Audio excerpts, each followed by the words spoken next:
a new folder and also bring new files into our lakehouse using the One Lake File Explorer. As you guys can see here, I have all of my workspace and also my folders from my lakehouse inside of my File Explorer. If I click in my lakehouse and also now tables and files, let me go to files.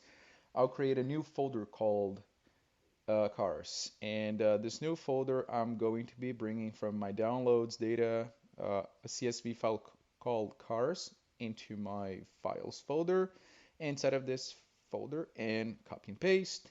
Now if I go back to my lakehouse on my fabric workspace, you guys will see here after a refresh that the folder cars is now in here and the new file it's also being shown. Let me bring here and show you guys that we have the two files as the same. And if I expand this here a little bit, you'll see that the status it's verified.